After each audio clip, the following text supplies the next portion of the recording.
Ternyata mengenai dunia pekerjaan dengan dunia kampus itu sangat berbeda sekali. Ya, kalau di kampus itu kita tahunya cuma sekedar belajar, cuma tahu sekedar kita berorganisasi untuk sebagian orang mengikuti lomba dan sebagainya.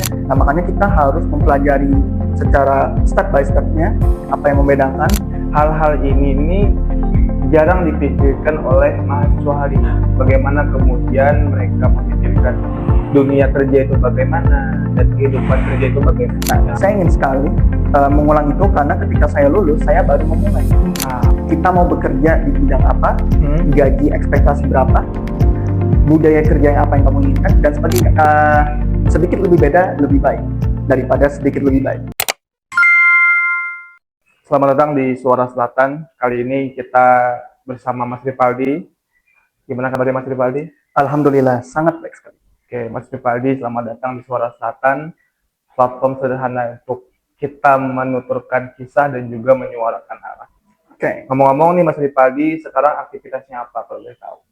Untuk saat ini aktivitas saya masih menjalani part-time di sebuah sekolah bernama SMA Islam Terpadu di Ukhuwah. Dan mempunyai beberapa pengalaman kerja lainnya, ada beberapa di perusahaan farmasi, ada di perusahaan interior, dan sempat juga menjadi asisten dosen, Mas. Oke, berarti pasca Mas Ripaldi ini lulus, berarti langsung apply beberapa pekerjaan ya? Jadi pada waktu tahun 2024 adalah kelulusan saya. Jadi sempat saya belajar beberapa hal dulu tentang dunia pekerjaan. Dari budayanya, sistem rekrutmennya, dan sebagainya. Di situ saya sebelum apply banyak hal. Nah, ketika sudah memasuki masa wisuda sudah saya jalankan, disitulah saya berani untuk meng-apply ya sekali, 2 kali, 3 kali beberapa lamaran pekerjaan. Ya, ada kalanya rezeki, ada kalanya yang belum, ya namanya juga hidup kan ya, biasa saja itu. Jadi ya kita tetap jalankan seperti biasa. Tapi gimana nih Mas, dunia kerja setelah Mas Ripaldi selesai kuliah? Boleh dong diceritakan sedikit tentang kehidupan dunia kerjanya lah barangkali. Nah, ternyata mengenai dunia pekerjaan dengan dunia kampus itu sangat berbeda sekali. Kita bisa lihat kalau di kampus itu kita tahunya cuma sekedar belajar. Cuma tahu sekedar kita berorganisasi untuk sebagian orang, mengikuti lomba dan sebagainya. Nah, maka dalam dunia pekerjaan adalah kita yang tidak diarahkan oleh siapa-siapa. Kita tidak diberitahu kita tuh cocok di apa. Bidang kita tuh apa, dan seperti apa sih dalam dunia pekerjaan itu budayanya. Maka itu sangat berbeda sekali. Nah, makanya kita harus mempelajari secara step by step-nya apa yang membedakan, dan ketika kita sudah mempelajari dunia work itu, nah kita bisa survive dalam dunia pekerjaan karena banyak sekali yang harus dikulik dalam dunia pekerjaan, sangat berbeda sekali dengan kampus. Oke, kalau yang ngomong masalah dunia pekerjaan dan dunia kampus nih Mas, kira-kira apa sih Mas yang ngebedain antara dunia kampus dan juga dunia pekerjaan? Nah, pertama, kalau di kampus memang ada kata pengarahan itu mungkin melalui dosen atau sistem di kampus itu. Ya, kalau misalkan bayar UKT itu. Nah, kalau misalkan kita di dunia pekerjaan itu bukan kita bayar UKT lagi, tapi terkadang bayar potongan BPJS, potongan bukan pay letter, tapera. Nah, hampir saja saya nyebut tapera, pay letter tadi. Dan beberapa hal. Dan kita juga dalam dunia pekerjaan itu apa ya? Kita serba mandiri. Nah, kita mengenai budaya kerja itu kadang ada yang datang kerja akan lupakan, ada yang sambil bersosialisasi, ada yang menyebutnya seperti kata keluarga. Saya mengenal di beberapa organisasi keluarga.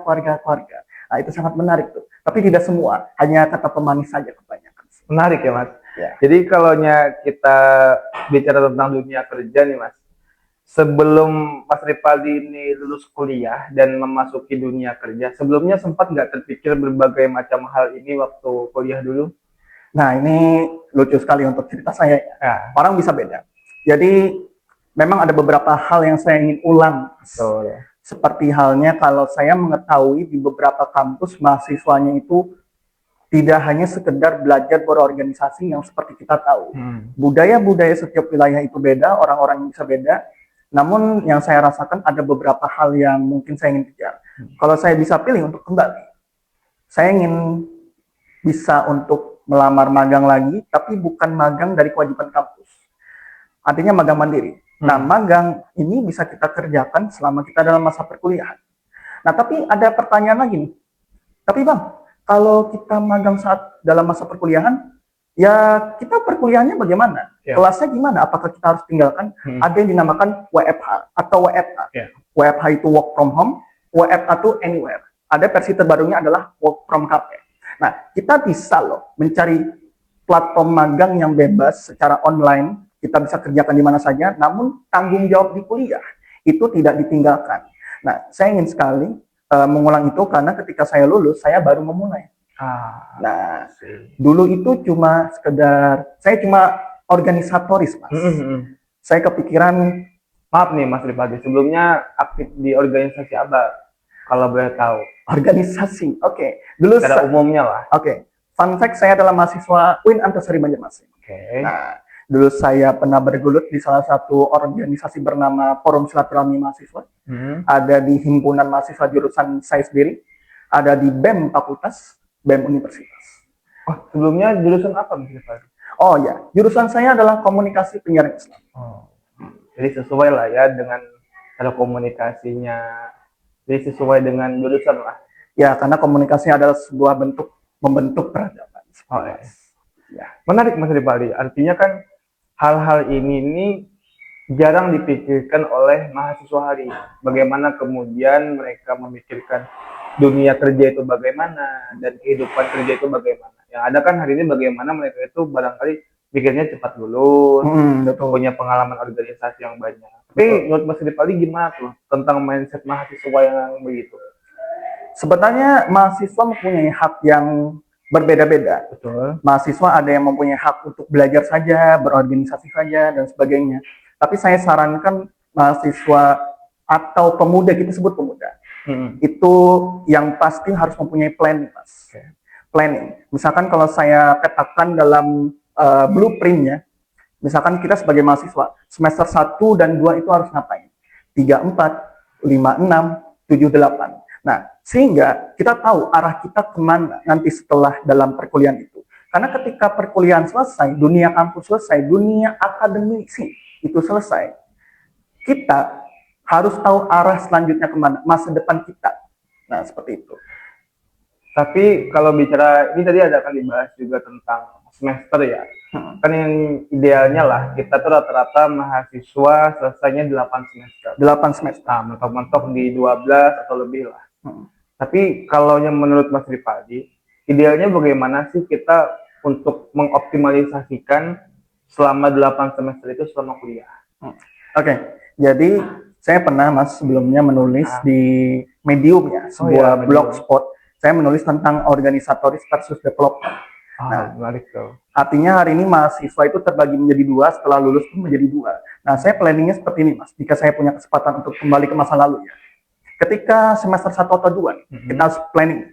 Kita harus tahu dulu dunia kampus seperti apa, budaya kampus seperti apa, kita lihat apa yang cocok. Ketika kita mendapatkan kesempatan berorganisasi atau berlomba, silakan berlomba di semester 1 dan 2. 3, 4, kita sudah menguasai isinya. Tinggal kita terjun ke organisasi mana. Mau internal, eksternal, whatever. It's okay. 3, 4, 5, 6, kita mencari peluang magang. Magang di sini kita normalnya ada 3, 4 bulan, paling maksimal 6 bulan. Sebulan pun it's okay. Yang penting adalah kita mendapatkan portofolio dan pengalaman yang kita lakukan selama magang itu. Dan 5-6 ini sangat banyak sekali, bisa ikutin, bisa 3-4 magang mungkin, sangat luar biasa sekali itu. Tadi berapa? 56? 56. 78. 78 ini bebas. Mau berorganisasi boleh, mau melakukan development boleh, tapi tanggung jawab skripsi, KKN, semuanya tanggung jawab kampus itu juga selesaikan. Tapi manajemennya adalah kita tidak hanya terpatok pada dunia ini, tapi bisa loh tadi milih antara menjadi organisatoris sama development. Tapi ada satu Mas yang tidak boleh tinggalkan. Apa itu? Dari awal sampai akhir jangan lupa berprestasi. Ikut lomba, ikut kegiatan konferensi dan sebagainya, itu menjadi senjata buat di masa depan.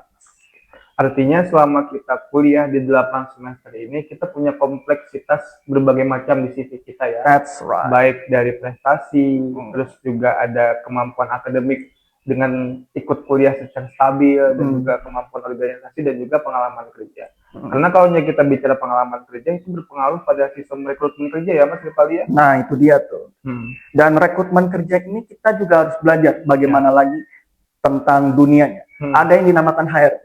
Itu mempelajari tentang apa yang ditanyakan seputar umum kita mau bekerja di bidang apa, gaji ekspektasi berapa, budaya kerja yang apa yang kamu inginkan, dan sebagainya. Umum sekali. Ada juga namanya user. User ini tentang bidang teknis. Misalkan saya melamar sebagai editor, editor video. Nah, kita akan ditanya, kamu bisa ngedit di aplikasi apa? Angle yang seperti apa? Kamu punya alat seperti apa? Sangat teknis sekali bentukannya. BOD. BOD itu Board of Director, Mas. BOD ini kalau saya bahasakan dalam dunia organisasi mahasiswa itu BPH. Badan Pengurus Harian. BOD itu adalah bahasa profesional dunia swasta. Berbicara tentang visi misi dan ideologi untuk perusahaan itu. Nah, setiap pertanyaan bisa beda dan kita harus mempelajari pertanyaan itu. Itu kalau dikulik sangat panjang sekali. Intinya kita harus tahu 3 hal ini, tujuannya apa ditanyakan itu, dan kita tahu pertanyaan ini arahnya kemana. Sistem rekrutmen itu begitu. Menarik ya teman-teman, artinya mahasiswa itu harus melek ya akan berbagai macam hal yang disampaikan Mas Rifali, khususnya untuk bagaimana kemudian dia terjun di dalam dunia kerja. Nah, barangkali gini Mas Rifali, kita kan hari ini melihat bahwa tidak semua hal itu terpikirkan waktu mahasiswa. Nah, barangkali apa sih Mas Rifali kiranya ketika Mas Rifali nih andai-andai bisa mengulang waktu atau kembali ke masa lalu waktu mahasiswa, apa yang kira-kira Mas Rifali mungkin akan lakukan? Nah, jadi Mas, saya menyadari bahwa mencegah itu lebih baik daripada mengobati. Jadi ketika saya mendapatkan kesempatan ini kembali, atau saya mungkin punya kesempatan kuliah lagi, maka saya harus belajar dari lingkungan orang-orang yang berbasis organisatoris sama development. Jadi saya mendapatkan keduanya. Ketika saya mendapatkan keduanya, saya tahu arahnya saat di kampus bagaimana, setelah dari kampus bagaimana. Jadi saya ini mengikuti magang itu masih ada setelah lulus. Ikut lomba, mungkin hoki-hokian aja kalau mau. Dan beberapa hal harusnya masih dalam masa-masa kampus. Saya kalau sudah lulus, ya udah fokus kerja atau ngapain gitu kan, rezeki. Tidak mencari pengalaman lagi. Tapi ya sudah, nggak apa-apa. Start orang beda-beda. Nah, jadi teman-teman kalau mau mencoba dari awal, kita harus tahu lingkungan orang, organisatoris sama development.